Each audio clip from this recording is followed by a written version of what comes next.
Is your relationship you call home? When you face any hardship, is your partner the first person you go to for comfort? Does your partner remind you of home after a stressful day at work? A number of people that came to us for relationship coaching help do not go home frequently. They rather sleep in their cars at nearby parks or crash at their friend's lounge just to get through the day than to be back at home early. For them, living with their partner is just like living at a one-night motel. One related case from a gay client named RJ. He never goes back home early and he tries to find excuses for being away from home even during the weekends. He feels his every action is being monitored by his partner and there's no room for him to do his part. He also feels he's being treated like a maid by his partner in the house. He even labels his partner a control freak when they fight, as he has no say when deciding what they are going to do for the house. Over time, RJ starts to let go his part to do things all together with his partner. The matter gets worse when his partner accuses RJ of being uncommitted and lazy whenever they are doing chores together. More quarrels happen where both are condemning one another for being too controlling and too lazy. So, based on this scenario, what is actually happening in this gay relationship? During the coaching session with RJ, we found out 3 important clues as to why RJ doesn't see his relationship as a home.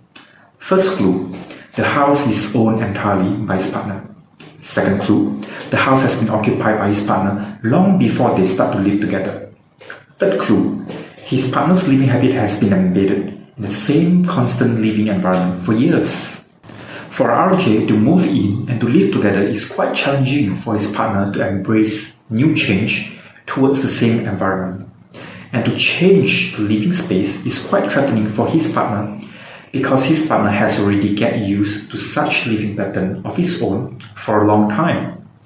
In other words, no one likes to change.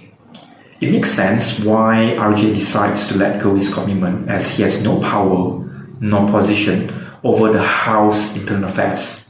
RJ feels he has no personal space for himself to take charge, no room for himself to enjoy being him, and no sense of territorial claim over the house. Therefore, RJ prefers to go out more often just to avoid further clashes with his partner.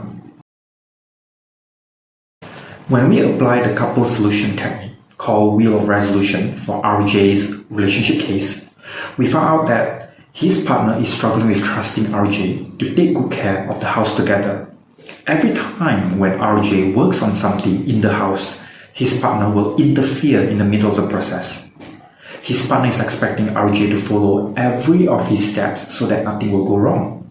It's very normal for RJ's partner to feel threatened and to lose the sense of security at his own personal space, especially when his living status quo has been disrupted by someone with different living lifestyle. And for RJ's partner to be micromanaging in every corner of RJ's doing is to feel safe by getting things right, which in turn being perceived as too controlling by RJ. So, instead of focusing on the ending result, RJ's partner has been focusing too much on the process of doing something before a result can be seen. And that creates the unresolved conflicts between RJ and his partner every time when they do things together. The fact is, there are many ways to deal with a particular issue to gain the intended result.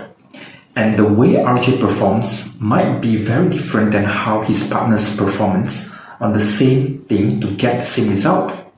Therefore, the fights between RJ and his partner always happen before both of them manage to see the finishing line of the whole process of doing something, which is what RJ's partner needs to take time and patience to conclude for himself more. If only RJ's partner is able to invest more time and give himself a chance to see the ending results, then more home conflicts will be manageable. Even if RJ cannot achieve the intended result, it is more convincing for RJ to listen to his partner on how the process works rather than consulting RJ before the result is being achieved.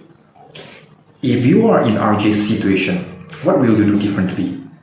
Should you encounter an unresolved conflict with your partner that makes you no longer see your relationship as home, our relationship coaching service can be contacted through our website, owlsequal.com.